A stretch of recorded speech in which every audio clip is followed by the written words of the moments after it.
Yes. V posledním peku. Ten se mně líbí mega. Mega pěkná karta. Čím víc Baron, tím víc Adidas. What the fuck?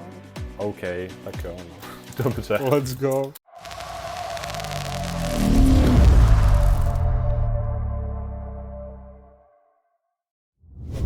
Nazdar všichni, tady Danny z Cards Beyond a jsem tady opět s Vaškem. Yes, let's go. Let's go. Máme tady připravený pro vás unboxing dvou boxíků nejnovější Riftbound sady Unleashed. No tak se do toho rovnou můžeme pustit. Yes. Já začnu svojí naprosto klasickou otázkou, kterou si určitě Dané nečekal. Co bys chtěl opravdu? Tedy přátelé, toto jsem opravdu nečekal. To asi ani nevím, jo. Přemýšlím, jestli tam je něco, co se mi v téhle sedě líbí. Kromě nějakého overnumberu. Tak jo, ta Ačková Lilia je hodně pěkná, epika. A pak ještě Ačková LeBlanc epika. To jsou takové dvě za mě velmi pěkné karty. Takže to by se líbilo mně. Okay. Co bys chtěl vidět ty? Já budu naprosto nepředvídatelný. Braš. Takže já bych chtěl vidět dalšího overnumbered Barona Nashera, protože jich máme málo. Yes. A čím víc Baron, tím víc Adidas. Takže Každopádně. navíc jsem teďka koukal na Donu a tam je taky Baron a jsou si podobní, tak jakoby chápeš. No jasně. Make sense. Make sense. Ale když nebudu jako mýmovat, prostě, že je jak chce nejdražší kartu v celém světu, kdo by to byl čekal. Já nevím, jestli je furt nejdražší. Nejdražší, koukal jsem se teďka. Ale dropla, ale furt je nejdražší. Tak bych chtěl ty cute pory, Jo. protože se mě fakt jako líbí. A nevím, kolik mají teďka, to jsem se nekoukal. Ale doufám, že dropnou třeba jako na 5 kilo each. Jin, první epika. Let's go. Na kolik? Tak na 5 kilo každý. To bylo takových 20 euro, right? Yes. A to bych si pak koupil všechny. Nevím, jestli to dropne na 20. Já si myslím, že by to mohlo mít třeba kolem 30, 40 Já si taky možná. myslím, že to bude mít takových 30 něco, nějakých 7-8 kg. Ale kdyby to droplo na to 5 kg, tak se zlobit nebudu, víš co? Za trojku koupíš všechny a seš dobrý prostě. No jasně. Jakoby, že to není takovej damage prostě. Než kdyby měl stát každý jako litr, chápeš prostě. Jo, takže ty bych chtěl, protože se mě fakt jako líbí. A pak ta overnumbered LeBlanc, protože to prostě vypadá sick. Že jo, jakých je tam... Jo, to je cool, to je hodně dobrý, no. Prostě jako to bych chtěl jenom vidět, jak to vypadá. Jsem to neviděl naživo, takže to bych chtěl vidět, jak vypadá. Tam mě jakoby docela dost mrzí, což je jakoby unrelated k té sadě, nebo jakoby k tomu artu, ale že jak s každou sadou vycházejí ty příslušenství, jako podložky a obaly, tak nevím, jestli tady u téhle sady je nějaký zpoždění, nebo jestli prostě toho udělali nějak málo, ale každopádně nám vlastně jakoby ještě žádný nedorazili na sklad. A mimo jiné tam je právě, že i ten art T. LeBlanc jako na podložce a na obalech, no. Což jakoby obal je OK, ale ta podložka, tam myslím si, že by to zrovna fakt hezky vyniklo, tak to mě mrzí, že nedorazilo, no. Doufám, že zatím to nedorazilo. Taky doufám, že to je na cestě prostě, nebo že to přijde brzo. Nebo něco takového, no. Ale zase jako a vůbec se ti nedivím, že prostě to dorazí úplně. Ale ne, Vašku, já jsem mám jenom jednu odskladnil, co jsem dělat. Alpha Wild Claw. Vypadá Další cool. epika. Vypadá cool, ale ta karta teda jakoby moc nestojí. Teď jsem se na to díval, jestli to má třeba 3 eura možná. Ale looks cool. Ale looks cool, to každopádně. Vlastně je tady v téhle sadě o 6 víc alterů. To je dost. Protože v každé té barvě má kartu, že to jedno epický monstrum, jako je, že třeba Baron, nebo Elder Dragon a Red Buff, Blue Buff a tak dále. A ty mají vlastně taky altery, že jsou to epiky a taky mají svoje altery. Takže kromě toho, že máš 2 alterový rareka těch šampionů a 2 epiky alterový, taky zase šampionů. Rengar, pěkně. Tak právě každý to epický monstrum má taky Ačko. Takže v každý sadě, nebo v každý barvě místo 4 alterů jich je 5. Okay, Ale zase je tady o dost míň overnumberů, než co třeba bylo, že ve Spirit Forgedu. Protože tam jich bylo úplně raketa moc. Samozřejmě každá ta legenda. A každá ta legenda pak hromada prostě postav, ať už ze Spirit Forge setu nebo z Originu, tak tady jsou to vlastně pak už jenom ty porové. Takže se to vejde, no. Jo, já možná budu mít takový divný take, nebo prostě, já nevím, takový můj take, klasický.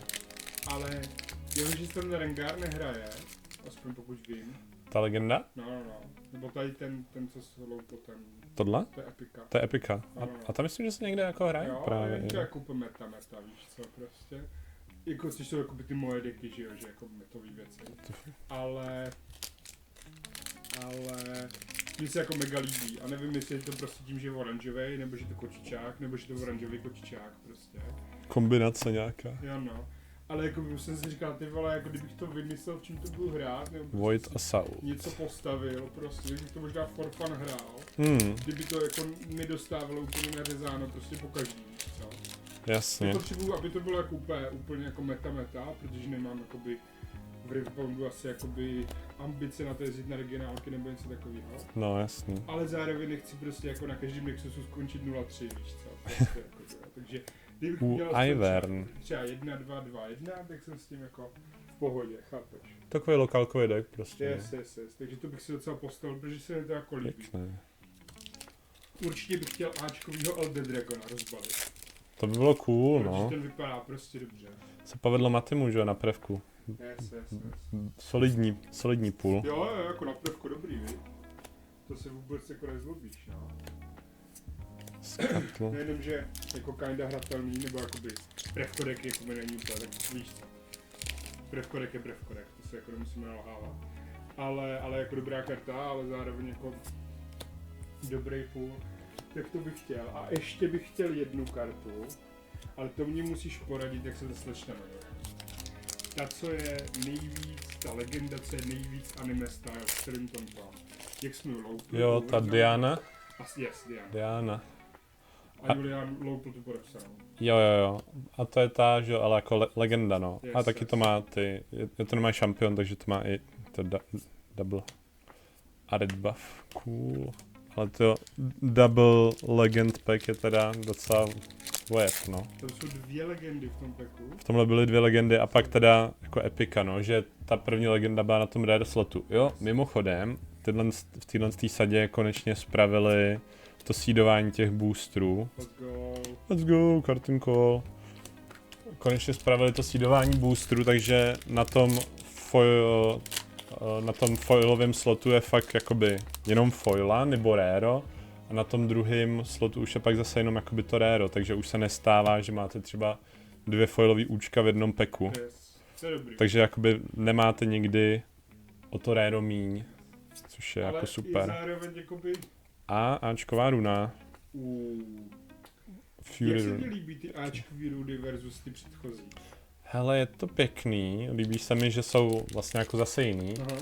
Další set by asi zase mohly být klidně tyhle, nepotřebuju. Já si myslím, že další set budou zase tyhle a pak jakoby v 5 budou zase nový. Když to budou mít top 2 sety, tak za mě jako asi akorát nepotřebuju každý set jako něco novýho. Jo. Ale někdo říkal, že jsou dost tmavý a tím pádem, že jsou si dost podobný, což je pravda, no. Yes. Že kdybych měl tu runu takhle, přesto měl pak nějakou jinou runu a byl takhle ta play, tak jakoby moc nepoznáš, co to je za runu, že jo. Je to Fury, že? Jo. Že jsou právě jako takový tmavý. Ale jakoby v podstatě se mi líbí, nějak to na to. Jako mně se přesně ten design líbí, ale tohle je jako mají dobrý. Pěknou tu texturu, no. Yes. Je to dobrý call v rámci toho gameplaye, no, že ti to jako nedojde na první dobrou, že jo. Hlavně jako když vidíš ten render, že jo, tak ti to vůbec Dead nenapadne. from below. No hlavně musíš si prostě dávat pozor, no, to jakože nevíš, co to je za runu, jakoby není asi jako takovej velký jako punish. Jo, vždycky se dá jako zeptat, že jo, samozřejmě. Určitě. ale jakoby rozumím tomu, že to může být jakoby ne tak komfortní prostě. Na druhou stranu, když pak někdy slyším, jak prostě ty hráči rule sharkujou na nějakých těch větších turnajích, tak jakoby nějak se znevýhodňovat už do začátku je to poslední podle mě, co bys chtěl. Jo, No. to určitě. Jako občas je to crazy, tohle je upřímně třeba jedna z těch věcí, která mě na té jako Riftbound komunitě líto. A Ačkovej Rengar Yes. v posledním peku. Ten se mě líbí mega. Mega pěkná karta. Že Poslední pack boosteru. Very nice. Tak pojďme rovnou na druhý box. klidně mě řekni, jakoby z tvýho pohledu, jako někoho, kdo prostě z těch komunit znám přece jenom víc prostě. Že bys prostě jako aktivně hrál všechny ty karetky, že jo. Ale ty lidi z těch karetek, kdo z těch různých karetek má hodně. Jestli je to jakoby hodně exkluzivní v Riftboundu a třeba ještě v Magicách, anebo se jako takhle rulu, nebo takhle se nerulu sharpuje všude, ale jestli je to jako exkluzivní u konkrétních karetek, nebo je to jako napříč tím spektrem, nebo jak to říct? Asi je to jakoby napříč, samozřejmě je to prostě hráč od hráče a jako situace od situace. A nemyslím si, jako, že One Piece by toho byl uchráněný. Teď se poslední dobou mi přijde hodně řeší, že se hodně rule sharkuje na těch regionálkách a jakoby těch větších turnajích. Podle mě není jakoby vůbec potřeba rule sharkovat jako nějaký lokálky nebo tak, jako to je k ničemu.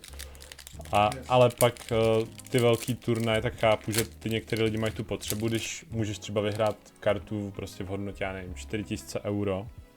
A je to prostě o tom, že tomu soupeři prostě dovolíš něco třeba vrátit, nebo jako tak nějak. Jakoby vrátit už je takový hraniční, no, jakože OK, ale kdyby to prostě bylo, jo aha, tak to jsem nevěděl, jakože takhle funguje, tak můžu to udělat jako jinak, tak I don't know, ale rule sharkovat prostě na to, jakože, no to musíš deklarovat, jakože, no a kam jinam by to šlo, ne, to musí říct, no tak kde to sem, no teď už je pozdě, teď už to vypršelo, tak to je prostě píčovina za mě. Poppy. Tak s tím jakoby nesouhlasím. A někde jsem to teďkon i čet, nějaký, jako pozor na nějaký rule shark ohledně něčeho a bylo to teda jako ve One Pieceu a pod tím lidi řešili v komentářích, jestli to je dobře nebo špatně, what the fuck, Ačkový Ivern úplně ten stejný, z druhého boxu ten stejný, jako co jsme měli v prvním. OK, tak jo, no, dobře. A byla to přesně jakoby nějaká situace, jakože když zahraješ nějakou kartu, tak se stanou dvě věci a skoro vždycky prostě tu první věc prostě jde na nějaký jakoby místo A a pak se stane prostě věc B. A ten týpek to tak jakoby vlastně jako jednoduše přešel s tím jakože to je logický, že to jde tam možná jenom nějak jakoby klepnul na kartu. A pak soupeř prostě, ne, to jakoby, to neřek, že aktivuješ jakoby tu schopnost. Úplně, what the fuck? Jakoby, a co by to jako asi Thrill of the Hunt, epika pro Rengara? Že bych se ho fakt postavil. Yes. A jakoby... A úplně, cože by to asi bylo jinýho, víš co, než aktivovat tu schopnost. Kdybych to přenesl do Riftboundu, tak prostě zahoď kartu, stane se X. Takže týpek prostě zahodil tu kartu, neřekl, že se to děje. Ale jakoby... Proč by jinak zahodil tu kartu, že jo? Takže týpek pak vlastně neřekl jakoby proč, takže ho prostě jakoby nechal zahodit kartu jen tak a pak ho vyrule sharkoval na to, že ta abilita prostě se neprocla. Což je prostě úplná píčovina. A pak to řešili ty lidi v komentářích a no, tak kdybych byl na regionálkách, tak tohle je podle mě velmi legit a úplně what? Mimochodem, takhle se loupou baroni. Slibová epika. Ale jakože úplně... Jak to, že jakoby najednou je to v pohodě, úplně nějaký týpek, no to bych jako taky neuznal, a úplně jaká what, a úplně teď jakoby to je úplně jasný, ne, tak prostě tady jako zahodím kartu, boom, abilita se děje. A přijde mi to jakoby úplně jakoby hloupý, že vlastně tím, jakoby nevyhraješ jako, OK, jakoby chytáš se jako každýho stébla, víš co, jakoby vyhrát třeba kartu za 100 000 nebo ne, já ti nevím, jakoby to by se asi líbilo každému, že jo, to je jasný.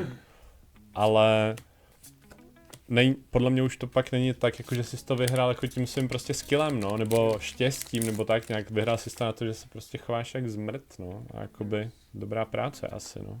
Jakoby mě Já si myslím, že když někdo jakoby na těch lokálkách řekne, hele, na tohle si jde jako bacha nebo tohle, tak to je dobře, protože přesně pak může někdo jako rušárkovat, víš co, že hele, jakoby měl bys to říct třeba, protože prostě sice to vypadá obvious, ale nikdo ti za to rušárkovat může, tak si na to jde jako bacha, ale ok, hrajem. Ale co mě bylo třeba hrozně líto, tak když jsem byl na prvku Spirit Forge ještě, tak to bylo právě před tou Boloní. A těsně, že jo. A tam byl prostě jeden hráč, který nebudu jmenovat, který právě hrozně jakoby komentoval o tom, že a tohle si dej bacha, když budeš v Bolonii, prostě budeš tady tohle, co budou strašně rušárkovat a tohle. A já jsem chtěl říct, hele, jakoby, z jedné strany máš pravdu, z druhé strany, když se ty budeš chovat jako kripl, tak se všichni budou chovat jako kriplové. A kdybyste si prostě jako vyčilovali a nechovali se všichni jako kriplové, tak nemusíte řešit to, že vole tam bude rušárkovat, jakoby takhle brutálně. Jakoby na jednu stranu jo, ale na druhou stranu jakoby pokud si tím můžeš jo pomoct, další Rengar, let's go, easy. Tak to máme playset, když vezmu i toho Ačkovýho. No a jakoby na jednu stranu jo, ale prostě když můžeš předejít tomu, že tě někdo prostě podělá na nějakou zbytečnost, tak je jakoby dobrý minimálně jako sám sebe jakoby ochránit, jo, než jakoby někoho jiného jako trestat. Tak to je jakoby jedna věc, ale za prvý a za druhý jakoby komparativně třeba k One Pieceu, tak Riftbound má jakoby fakt dost třeba jako složitý pravidla. A nejenom tím jako, že jsou složitý, prostě to se jakoby timingu týče a tak, ale i prostě tím, že ty Riftbound developeři ani nevědějí, co ty jejich karty dělají, kámo. Yes, to je crazy, no. Prostě eraty na eraty, ta karta nefunguje, pak zase nefunguje, pak funguje jenom tehdy, pak nefunguje, ale měla by fungovat a úplně jakože OK, jakoby vydáš kartu, přečteš si ji, řekneš si OK, to funguje takhle a pak musíš si zajít do FAQ, aby si zjistil, že ta karta prostě tak vůbec nefunguje. Yes. Shadow, epika, nice, Shadow dobrá epika. Jakoby, abych byl upřímný. Vys tady ten fucking Stalking Wolf, nebo jak se to jmenuje, že jo, ta žlutá sranda, to mě úplně jakoby, to mě úplně vysírá prostě Účko to no end. Je to účko, no. A už jsem ho tady otevřel, a jo tady, Stalking Wolf. Podle toho, jak je to vodnutý, tak bych přesně jakoby myslel, že to je, že se to hraje tak, jak je to vodnutý a to je jakoby účel té karty a pak, tak je to nefunguje. Ale jsi takhle hrál na prvku? Unga bunga. Že jsi takhle hrál na prvku, nikdo by nic neřekl. Tak, no tak já se nedivím, že jo, protože jakoby, když o tom nevíš, tak si myslím, že dojdeš jako k závěru, jako že to je legit play. No jasně, no. A jakoby, to je přesně jako, že musíš vědět o tom, že to takhle nefunguje, tahle konkrétní karta, protože jinak jakoby třeba tu kartu neznáš a řekneš, aha, co to dělá, přijdeš to a řekneš, a jo, tak cool. Tak to je dobrý. A pak jakoby, až někdy si přečteš nějakou wikinu a aha. Ale jak to máš vědět, že jo? No jasně. Abych byl jako upřímnej, tak mně se Riftbound jako líbí, mám ho rád a ty karty jsou velice cool. Ale vlastně mi to třeba gameplayově nebaví tak, jak ten One Piece. No jasný, no. Protože prostě nemyslím si, že jsem hloupej. A nedělám ze sebe jako nejlepšího hráče světa, jo, nebo něco takového, to vůbec ne. Prostě myslím si, že v něčem jsem jako lepší, v něčem jsem horší logicky. A tak. Ale jako irituje mě přesně to, že jakoby no, tady je nějaká erata, ale já nemám kámo brácho, jako čas číst eraty, prostě, když ti řekneš, že je tam nějaká erata, tak jak to uvěřím prostě, víš co, až si s tím jsem z prdela, tak jakoby... A jakoby erata je v pohodě, s tím jsem jako v chillu, ale jakoby... Jako jednou za X, ale když... Prostě na ale přesně, je to eratovaná prostě jedna karta za set třeba, yes. Tak jako v pohodě. Ale v tu chvíli, kdy eratuješ jakoby X karet a pak je eratuješ znova a tak a prostě měníš pravidla, tak jakoby well, tak jak se ta hra vlastně hraje. Yes. Já si připamatuju, když... A Order Runa. Tak to bylo docela jako slabý ten druhý box na ty hitíky, to myslím, že jsme nakonec měli jenom 2 runy. Shame. A jako z Aček a pak toho Iverna, no. A pak 1, 2, 3, 4, 5, asi ten Death from Below, takže 6 epic a 3 Ačka, ale ty 2 Ačka z toho jsou runy, no a pak ten Ivern, který jsme měli předtím. Tak to bylo docela elko, tyjo, ten druhý box. To byl docela skamás box, no. Myslíš si, že když napíšem na UBS, že nám dají nej? Myslím si, že se na nás vyprdnou velmi dobře. Ale jako jo, no. Takže tak. Yes. To byly naše 2 boxíčky Unleashedu pro odstartování tohoto unboxingu. Let's go. Kusovky už teďkon najdete na našich stránkách cardsbeyond.com.